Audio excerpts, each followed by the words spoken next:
Hello, everyone, and welcome to the Create Your Life series, where we help you maximize your potential and results in the area of personal development, entrepreneurship, and travel. And I'm your host, Kevin Y. Brown.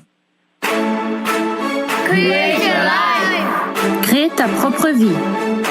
Create your life. 创造你的生活。 Create your life. Crea la tua vita. Create your life. Ontstop your lever. You better create your life. Create your life. Create la vie. Create your life. Create your life.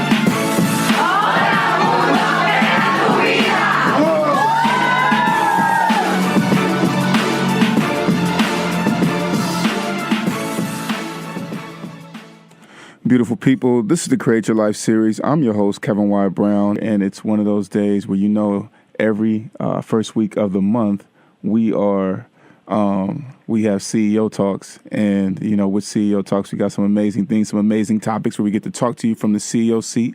And with that being said, then we also have our resident contributors, Todd, Wahnish, and Eric Fondren. Todd of Clever Air, Eric Fondren of itel.o. Gentlemen, please say hello to the Create Your Life family. What is up, everybody? How you doing? Eric, how you doing, man?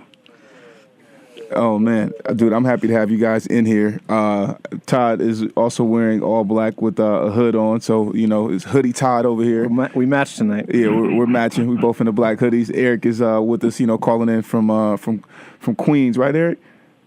Yes, sir. So we're going to assume that Eric has on a black hoodie as well. So, Eric, if you don't have one on, man, you got to put one on. Right. We all, in solitude today. So Create Your Life family, we're here. It's the team, the usuals. We're going to talk about and give you some game and some perspective from the CEO seat.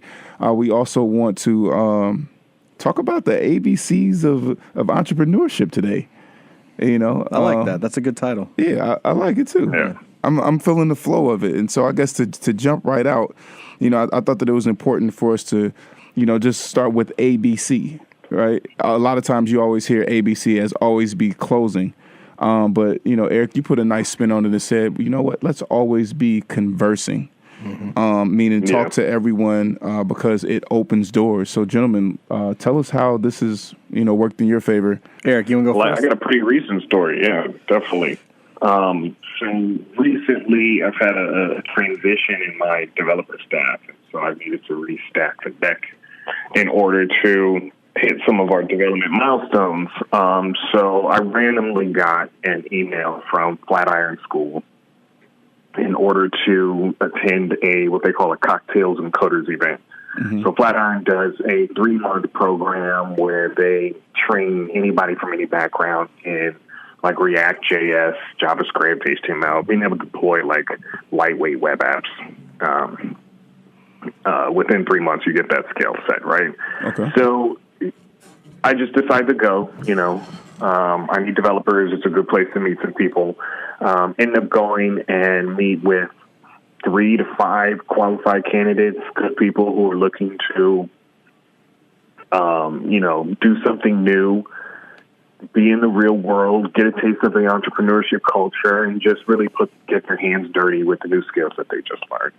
And in my book, that just comes from showing up, right? Getting out there and having a conversation with someone will lead to a organic relationship that may benefit you, whether it's from a client or a new employee or a new business idea, maybe refining of an old business idea. Whatever the case is, your business always gets better if you expose it to the wild around you.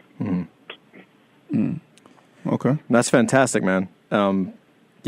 Flatiron School is fantastic. That's a really good program. I can relate to that on the always be conversing side. I would say that for anyone looking to start off and bootstrap their business, the conversation is the first thing you need to master, because that's how you invent word of mouth. That is how everything begins, because you never know what somebody's going through, and you never know what their problems are, and you never know when they're going to need a solution. And better yet, you don't know who they know that needs to go through the same thing. So what often happens is I'll have a conversation with somebody, and there's no pretense. I'm not trying to close. I'm not trying to sell. I'm just trying to have a good conversation and, maybe help if they need anything. You just offer it up. and 6 months, 3 months, a year, sometimes 2 years go by. I've had times Right. when it's been 5 or 6 years, and then just a monster opportunity comes through because somebody who I spoke with years ago calls up and says, "Hey, are you still doing that? I know somebody that needs this."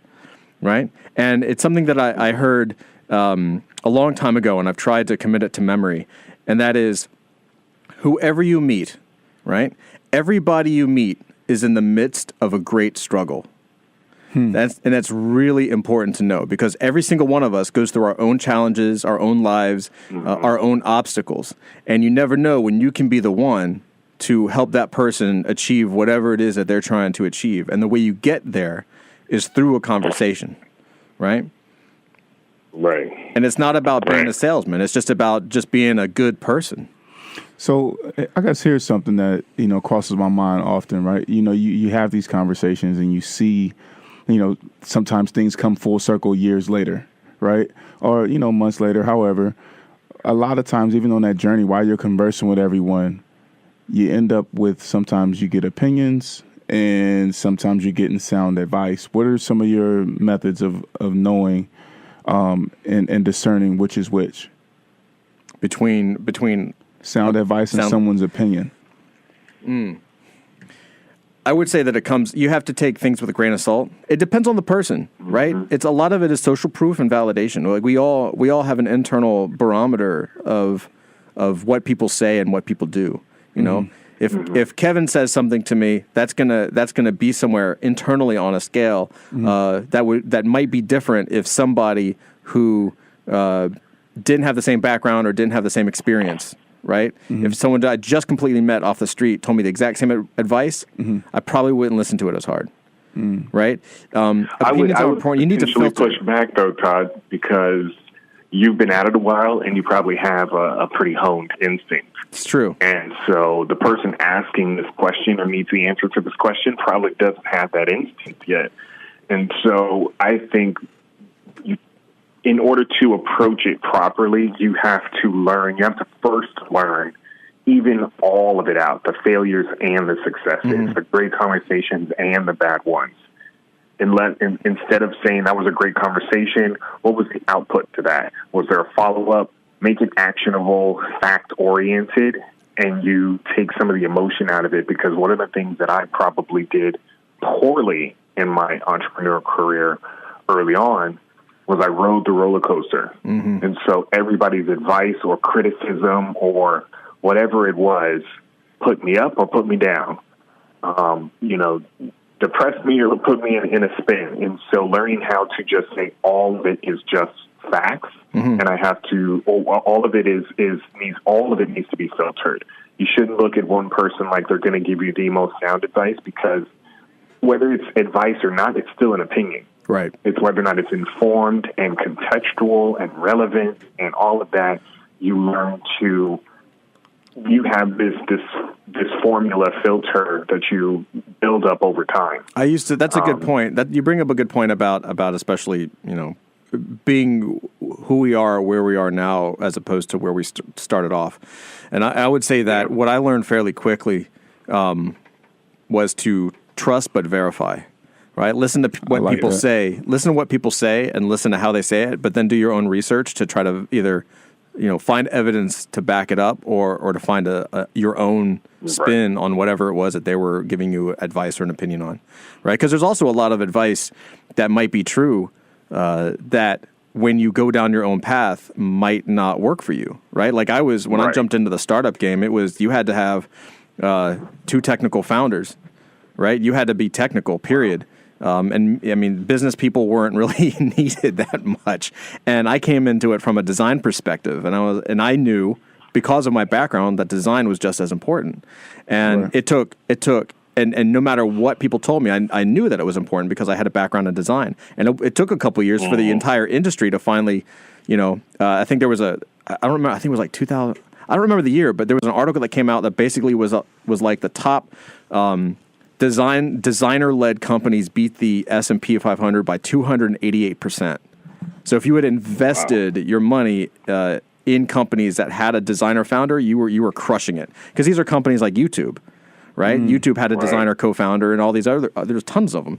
And so it's a lot of times there can be truth in the advice, right? But then it's up to you to also know who you are, and it's also you to know what you don't want to be. You know, another thing that I heard coming up was that you had to have investment.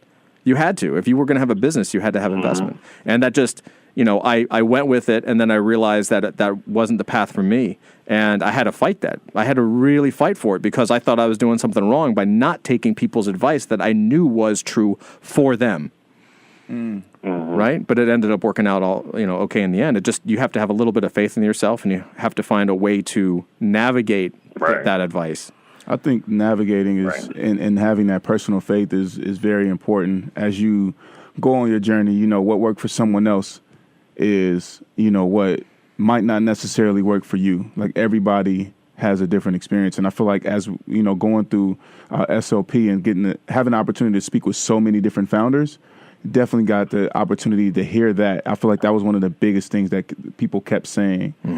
I think also you have to have, you know, this unwavering belief, even when somebody, you know what I mean, gives you that sound advice.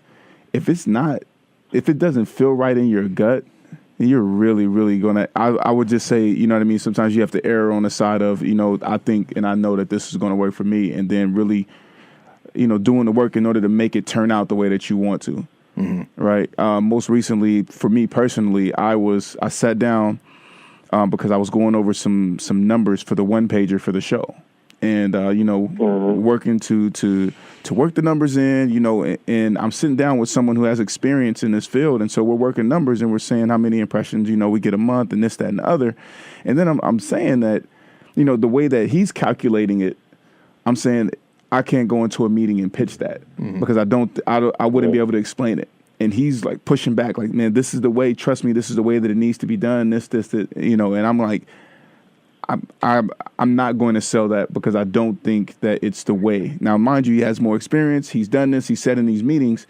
And so I revise it. I say, so we go, this is like literally like a 3-hour span. You know, we're developing and going back over the numbers, right? And so we're going back and forth and we're explaining it and theorizing and this, that, and the third. And we leave, you know, of course, you know, it was a cordial, session. We leave, we come back, and I say, I'll send you my revised copy. And I send him back my revised copy, and he says, man, this looks great. And so it was me basically having the faith that, you know what, I need to be able to put something together where we can actually, where my team and I can actually discuss and be able to prove these numbers from an expertise standpoint when you're not there. Right. And so it was, you know, that was me pushing back, you know, not that the advice wasn't sound, you know what I mean? And it was an opinion. I mean, to an extent, all advice is an opinion, right? But that was a recent event for me where I had to actually just go with what I thought would be correct. And, you know, we're working to make sure that it's that it can be used, that it works. So. Yeah, a lot of times advice is just not tactical. It's usually 40,000 foot and overarching, and you know, a milestone it's in the foreseeable future, but it's in tomorrow's goal. You know, so it's usually you have to then put a tactical spin on it. You have to then break it down, break out its milestones, all the goals you need to hit along the way in order to achieve the overall advice that they're giving. But ultimately, it sounded like you had a different business need than, you know, the overall end game of just putting some numbers together, right? You had to sit down in front of a client, explain them. So taking your business needs, applying them to whatever advice you get is also a great filter, I would say. Yeah, I like that. I want to give a quick shout out to everybody who's on the Instagram Live. We got Odawume, Airway Princess, Leo Lady Shay, Shani, Network, hey Auntie, Jarena. We got Dapper Dan on Facebook Live, Estelle Lett on Facebook Live, who actually called in a couple weeks back. She called in from Paris. Oh, that's amazing. Yeah, that's cool. So she listened to the show in the States and was there in Paris and was like, you know what, I got to dial in and, you know what I mean, let y'all know that I'm listening even when I'm overseas. And so Lupe and Nadine Chapman. So shout out to everybody who's listening in. You know, CEO Talks, that's what we're talking about today, is the ABCs of business. I think another thing, Eric and Todd, while we're talking, we're always conversing. That's the first thing that we're talking about, right? But a lot of times people are super scared for somebody to steal their idea. What is your take on that? You know what I mean? If you're always conversing, always, you know, trying to expand your network or expand your mind, you know, but you don't want your idea stolen. What are your thoughts around that? Oh man, Eric, you want to take this first? I was going to ask you. I'll take it. Yeah, I'll take it. listen, I could go on. Just cut me off if you want me to stop, because I could rant on this one. Oh my God, I could too. But you sorry. If you are worried about someone stealing your idea, A, you don't have a strong enough idea, most likely, and B, you are either a rocket scientist and have developed like how to travel to Mars in milliseconds, or you just are not doing enough competitive research. It's almost guaranteed that whatever idea you have, someone has already tried it in some variation or another. What you need to understand about business is that good products are just simple variations of what already exists. It's not some newfound thing that coexists or exists only in one person's brain. Very few things that have happened in history occur like that. The biggest ideas, Snapchat, Facebook, they were all based off of social media platforms that existed before them. And so they just tweaked the idea based on the culture and the time, gave something new and poignant out there, and they skyrocketed from there. But ultimately, success is not about someone taking an idea.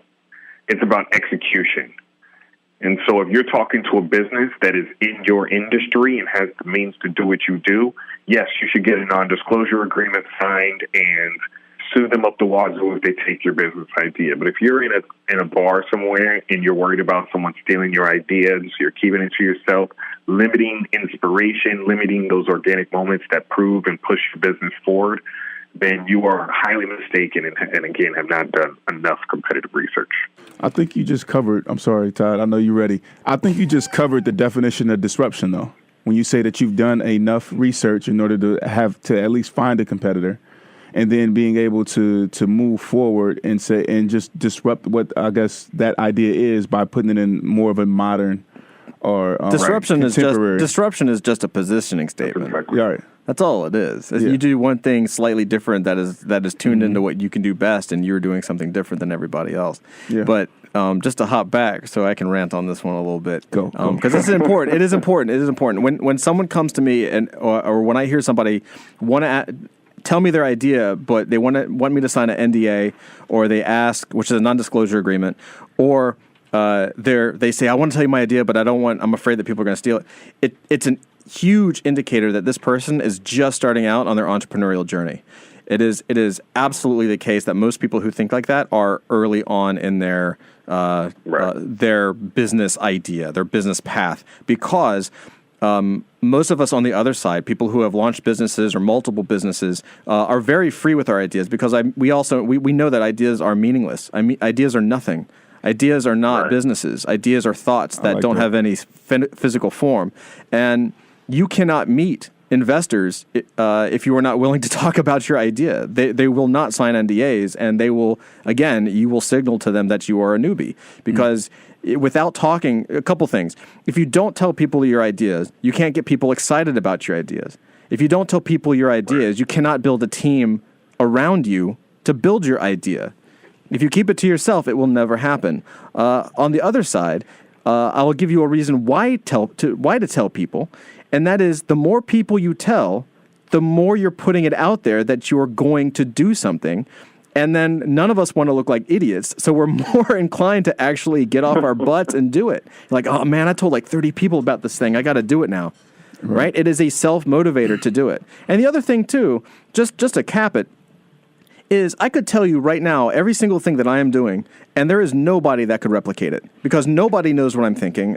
A business is much deeper than a thought, so I have no problem telling people exactly what it is I'm doing, down to the full transparency, because nobody's going to replicate it. Even if they tried, it wouldn't be the same. I like that, and I would also say that what you're saying is directly in alignment with people can know your idea, know what you're about to do, but they still have to do the work. Mm-hmm. And I feel like most people do not want to do the work, and the work is what separates you, man. Everybody has a plan until they get punched in the face. Mike Tyson. Right, exactly. And that's what an idea is. It's like, man, I'm going to do this, I'm going to do that, I'm going to do this, I'm going to do that. Mm-hmm. The minute you start to do anything, all that goes out the window. And the truth is, and this goes back to another reason why I think you should always tell people your ideas. Mm-hmm. Here's the thing. If you and I have a conversation, and I tell you A to Z exactly what I'm going to do, right, and for some reason you do it, right? If you beat me to it, then I deserve to lose it because I didn't act on it. Does that make sense? Like, I have the idea, I'm writing it down. By the way, this never happens, right? I'm just giving you guys like an additional reason to motivate you. Right. Nobody takes your ideas. Nobody goes off and builds it. It doesn't happen. It's not, movies. It's too much work for somebody to copy. It's funny, Todd. It goes back to what you said earlier about everybody you meet has their own grand struggle. Right. Everybody you talk to is going to be either pursuing their own dreams in its own variation and doesn't have time to pivot like that, or even if they thought they wanted to do what you're doing, has other obligations that will slow them down. So if you're that good and you're that, confident about your idea, you should be very much more of an expert on its execution and its end game than anybody who just hears about it today. The market is all about speed to market. Those who win at getting the market first. So talk to everybody in order to fuel your own momentum. And, when you're talking to anybody that has the cash to do what you're doing, try to protect yourself in some form legally. But even that is difficult to prove in the court of the market. You can't build a movement. You cannot build a movement unless other people know that it's about to exist. Right. Well, I think also there's another thing to do too. I will give us a little bit of pushback because we're saying just talk. I will also say that it doesn't hurt to keep things under wrap for a while until you get some of the work done and then go out and talk about what it is that you're doing versus what it is that you're about to do. I kind of feel like for your inner circle, it's important. Like Todd and Eric, I'll tell you guys what I'm about to do.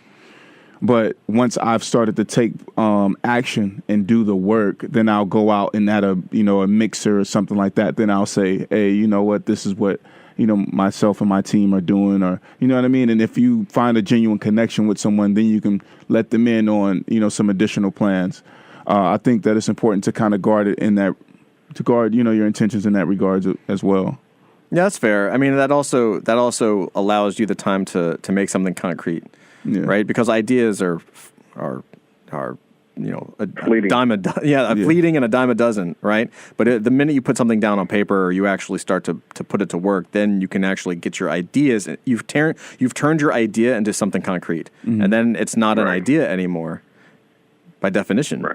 Right. Other things might be ideas. Where you could take it might be an idea, but you have something down, and that what you're saying is that gives you the platform then to discuss something an idea in concrete terms, right? Yeah, I like that gave me a thought about the entrepreneurial journey that early on, and how we can run into these roadblocks because we just don't know, and the best way to go from idea to product is I've always looked back in hindsight on the work that I've done and realized that I've gone the wrong way. I've tried to go from idea straight to product. So I just start doing things.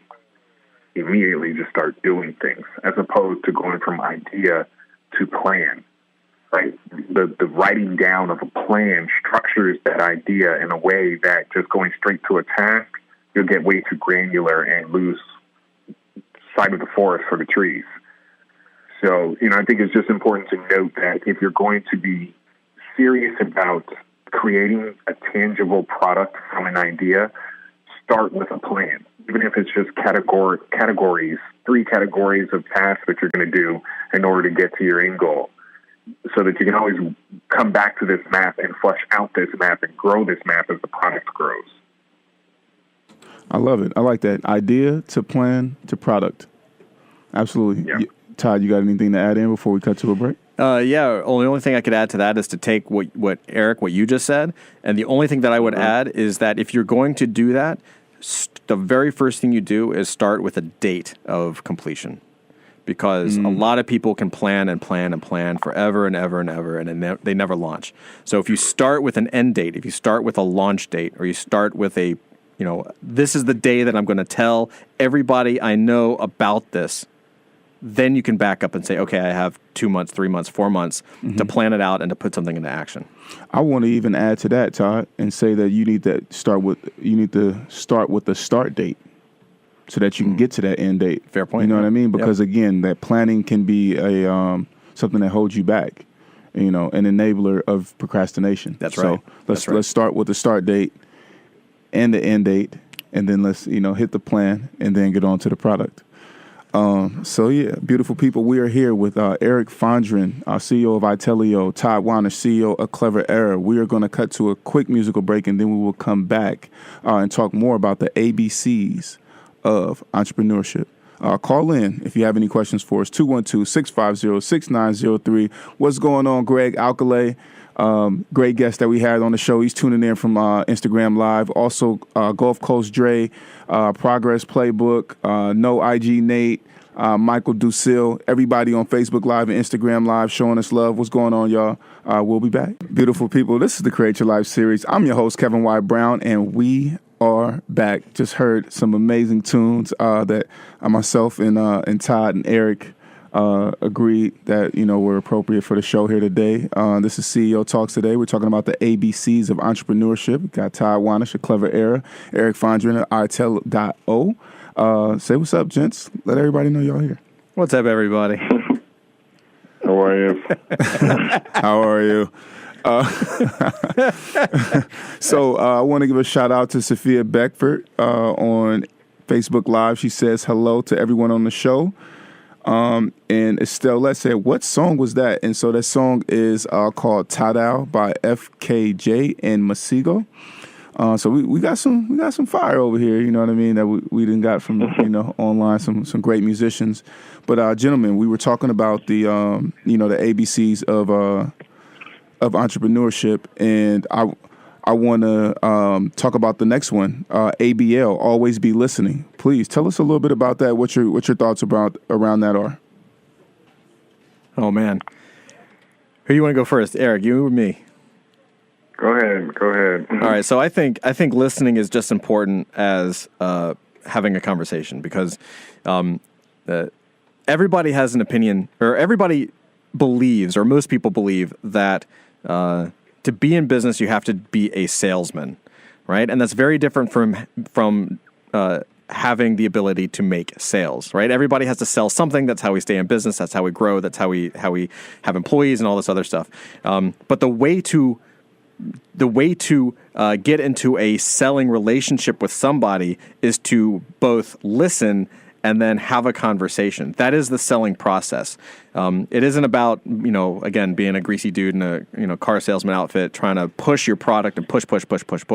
The modern way of doing business, in my opinion, is by listening to who it is that you're speaking to. Listen to that audience, build that audience.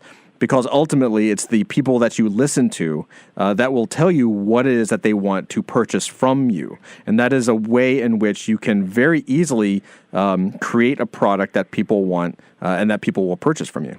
So I think listening is the secret ingredient to actually building a successful product. Yeah, and who you're listening to matters more than anything. Mm-hmm. That goes back to the sound advice situation. So if you're a startup, if you're in the technology startup ecosystem and you're trying to build a business that is going to get venture capital and you're going to scale it then to some monumental level and exit it, right? You're out there and you have multiple people that you're listening to, or multiple sets of people. You're listening to investors. You're listening to clients. You're listening to employees if you have them. You're listening to multiple people at a time. But ultimately, for the bottom line of your business, it's the people on the front lines and ultimately your clientele that you have to listen to the most. Even your investors, the people who may already have given you money, don't know your business the way you know your business. And your customers you should have a continued conversation with them no matter what. You should always be speaking to them, following up. But ultimately, they're going to set the course for your product development for a quarter, 2 quarters, 3, 4 quarters at a time. And this should be the case even if you're just starting out, even if you're just building a minimum viable product. Who's that minimum viable product for? What are their needs? And what's the best feature that you can create in the shortest amount of time that will create a user base? And then from there, that user base becomes the conversation or becomes the community that you have continued conversation with. So, listening is one part of the dialogue. I think we separate it into its own point that we talk about because it's one of the most important parts of the dialogue. In order to be an authentic salesperson, you have to listen to your customers and then digest back to them their needs in sales pitch form. And, I want to speak on this just from a recent experience. Todd, you and I had discussed this, but I think that listening is so important because you also understand, I feel like it can be a window into the either the difficulty or the ease of dealing with a particular customer that can help you understand whether or not this might be something that's worth your company's time or should you be looking to find a different deal or someone else to work with. And so I think that the listening, it really, really plays a part. And then that also, that helps with your messaging, you know what I mean? Your sales messaging, things like that. And Eric, something that, you and I talked about time and time again is pay attention to who you're listening to because just because they, you have to make sure that you're talking to your end user or, the person who's going to make the purchase, right? So that's important because you might be talking to someone who's like, yeah, I would absolutely, love to have this program or this product, but they might not be the person that you're targeting or the people. And then you can actually even figure out who it is that you should be targeting by listening because you might have a product that's intended for kids, but it's actually the parents who are purchasing. Right. But it might be one particular parent who will do the purchasing versus the other or, certain demographics and things like that. So I think that that's also plays a huge part into why listening is so important. Mm-hmm. Yeah, absolutely. Absolutely. And I would just add that one of the reasons why you want to pay attention to your audience and listen is that any group, any audience, any niche that you're in, everybody has their own language. They have their own way of speaking. They have their own thoughts, and they use certain terminology to express themselves and express the problems that they have in ways that you would probably never think of. I am constantly amazed when I do this type of research, the way people frame their problem and the way in which they are trying to currently solve their problem just through taped together or patched together methods, right? And when you see this in any type of marketplace, when you see the pain and you listen to the pain and you document the type of language, and I mean very, very literally document the language, like write down the words that they say, write down the phrasing that they use, write down the way that the community is trying to solve their own problem because your solution doesn't exist yet. You can then take that language and then what Eric was saying, you can take their language and reframe it into a problem statement. You can go into that audience and you say, hey guys, you have this problem. I know you have this problem because I have this problem too. And I've done something about it. Here's the solution to that problem, right? And there's been many times where just doing that, just crafting that message in a very specific way can lead to your very first sales, even before your product is made. You can take that and if that pain is deep enough, if that struggle is hard enough and strong enough, you can say, well, guys, go over here to this Google form, this Google Doc or whatever. Let me know what you think about this product. And if you're interested, there's an attached form to a PayPal a PayPal account, I'm giving a discount for the first 10 people who are interested in it. And I like that, Todd, because, as you said, as Erica said, as I even said, we sometimes call it the gospel of Todd, is to, that the only validation for an idea is cash. You know what I mean? Are people going to, are they willing to make that purchase right then and on the spot? That's really what validates an idea, because, one of the questions that we have is, how do you know if your idea is worth pursuing? Yeah. And so I think that, outside of just, someone being willing to purchase right there on the spot, how do we make sure that we're not using vanity metrics, right? We get our uncle to buy, or, someone who we know closely who wants to support us, they buy. And then we like, I got to sell. This must be worth pushing. So what would you say, Eric and Todd, are some of the key indicators that you use in order to say, hey, you know what? I know that this is an idea worth pursuing. Well, what I do, I don't move unless I have pre-sales. I don't make the product unless I've sold it first. Like it won't happen. I've just learned from launching dozens of products. That's the only way to really be sure of something, because you can make anything and you can talk about anything and you can get ideas. Listen to people and have conversations from people, but people want to support you naturally. People are always interested in other people who are doing things, and especially if you're inside of your own circle and you're inside your friends or you're inside your family network, people want to support you. So there, oftentimes you'll find is people will support you by saying, "Oh man, that's a great idea. I love that idea." Right? And then you get this feedback loop from a number of people, maybe friends of friends, maybe even people you don't know. But there's a false indicator that often comes from customer development, from talking to people, that says, "Man, all these people want what I have. Everyone says they want it, so I'm going to go away and build it and come back." And then when you do that, and you've spent your time and you've spent your money and you've spent your energy to build something, and you come back, nobody buys it. Really? Oh, well, I gotta wait till my paycheck comes in this week, or I don't have that kind of money right now. And all of a sudden, the story changes instantly. So you have to do pre-sales. At least in my book, like this is that advice thing, right? It might be different for other people, but for me, from my experience, I won't move until I get pre-sales, and I will add to that by saying that a lot of people, there's a fear about that. Well, how do I sell something that doesn't exist? I don't know if I feel really comfortable doing that. And I would respond to that by saying, you do this all the time. When you purchase a hotel ticket, when you buy a hotel room, right? When you're taking a trip, you are pre-purchasing that room. You're not there. You're just assuming that hotel is going to be there and that room is going to be free. There's been plenty of times when you go to a hotel and the hotel's booked up, and you're like, "What do you mean? I bought my hotel room. I purchased it." Right. Same thing with airlines. You do that all the time. They overbook airlines because they know a certain percentage are going to drop. You are pre-purchasing your ticket for that airline flight.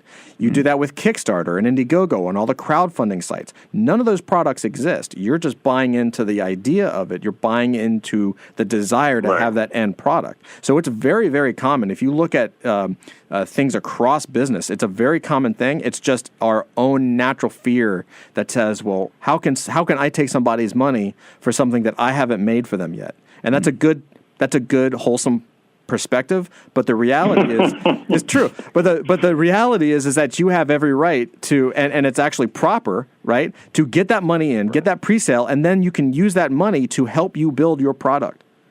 The money validates the building of the product. If it can't do it, you don't build it, and you didn't waste time and money. You give the money back. That's right. Well, Eric, do you have anything to add to that? Yeah, I would say, don't be afraid of OPM, other people's money. Never be afraid of that. The most successful people, utilize it in legal and very leverageable ways. But also, if you're just starting out making a business, that's investment in the non-tangible, like creating something that's never been created. That's the first thing you do. But every time after that, you're just iterating that product, and a lot of times those iterations don't exist yet, and your sales are going to flush out you promising to build those products. And that in and of itself is the same thing in terms of getting someone, maybe it's a current client, will you pay more for this if I build this feature? Or if that current client is paying for something already and you test the feature out on them, then something can be sold at a higher price out in the marketplace. But whatever the case is, don't be afraid to talk wholeheartedly about a vision that hasn't come to fruition yet, because like Todd has said, there's someone out there that's willing to invest in that idea and get behind it, making it real. So it sounds like you're talking about upselling once you have the product, Eric. Am I hearing you right? Talking about being able to upsell. I'm saying that's the latter stage of all this. So once you create a product and it's out there in the marketplace, you have to fight it from becoming stale, and so you may have to iterate it. And if you're iterating, you're also doing that on a micro level of this promise before something's created, because you have to go have the dialogue, find out what the pain points are, what the new iteration will be, promise that to somebody, and then build it. And hopefully, if you're promising it, someone is also promising to pay for the product. Otherwise, you shouldn't waste money in iteration either. Gotcha. And I'll just add to that too. The other reason to justify pre-sales, the other reason why you want to do pre-sales, according to CB Insights, which is a data and analytics company, and they track a lot of hardcore big data from startups. The top two, number one and number two reasons why startups fail is nobody's going to buy it, right? If nobody buys your product, your business fails, and ran out of cash. Those are the top two reasons why all startups fail. By doing pre-sales, you eliminate both of those. And that is why I preach about pre-sales, because you're turning a business problem into a scalability problem, right? If I refuse to build something until I have money in my pocket, then I have somebody that bought it. I have one person who purchased from me, right? And then I have cash that I can use to A, justify building the product, and B, pay my rent or pay my bills or put into development or hire somebody, whatever I have cash that I can allocate to some task to get this product done. So I have an influx of cash, and I have somebody out there in the universe who has purchased from me. That changes that dynamic of your business from nothing to a scalability issue. Right? It becomes a product market fit thing. All of a sudden it becomes, well, is there only one person or two people or 10 people, or are there tens of thousands of people? And that is a much better situation to be in when you're just starting out than to have an idea, have 50 people say they love it, then spend all of your hard-earned cash from your job that you've saved up for years probably to put into a startup, to put into an app, to build this dream project, and then basically it ends up being something you have on your phone that you show at a Christmas party because nobody wants it. I'll give you a perfect example. It's literally the history of my company, right? Free ATM, we knew we had a product that could work, but we weren't penning the table for pre-sales. We were just going out there looking to get our product in market. So we were spending all of our own capital and we were running out of cash. This was with the brand free ATM. We were slapping it on the ATMs. We got up to about 50 ATMs without finding one advertiser. Well, we had maybe like 3 or 4 advertisers by the time we got to our max. But it wasn't enough to operate the business, keep it scalable. So we brought it back down.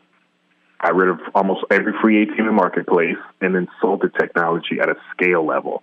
Now, I won't place a screen in market until I've already sold an advertiser for time that will kick in 3 months from now, 6 months from now. So I'm pre-selling the inventory before the screen is ever in market. Now I cut my time between revenue generating once the screen is actually installed to 0 because I'm pairing my sales with actual installation. We actually have a question from someone on Instagram Live, Jarena Jade. She asks, how does this apply when you're offering a service as an entrepreneur, i.e. coaching, a show, consulting, or translation, etc.? Oh, I mean, I think it's absolutely pertinent. I mean, if you're a coach or a consultant or advisor or an agency, pre-selling is the way to go. And in fact, you actually have an easier way, an easier avenue to success than someone that's talking about a startup that involves software. If you're a consultant or a service provider and you are interested in pre-selling something, the first thing you do is you can go ahead and block out, if you know where somebody is, your desired client, you find out where your desired client is, and you find out where they want to go. Your job then becomes filling in that gap between where they are now, where their pain is, and where they want to go, which is like the heaven, right? So it's hell versus heaven.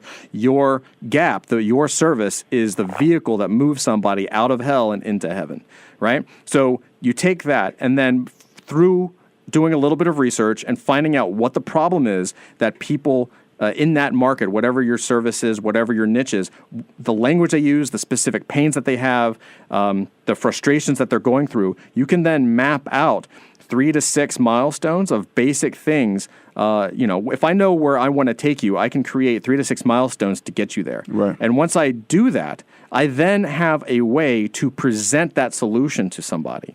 So then it becomes the very first step. If I was just bootstrapping this from scratch, and so I don't know your specific situation, but I would just jump on Facebook and I would say, hey, here's the thing I'm starting to set up. I have 10 spots available, right? So you even if you have more, you're just creating a little bit of scarcity and a little bit of urgency. I'm looking to talk to people for it. Anyone that wants to talk to me gets a discount, right, for the first 10 people. Call me. Right? Here's a link to a Wufoo form, or here's a link to a Google spreadsheet. Yeah. Fill out your information. Let me know what your biggest problem with whatever the service is. Right? The biggest problem with X. Give me your email and tell me something about you, and then we'll schedule a time for a call.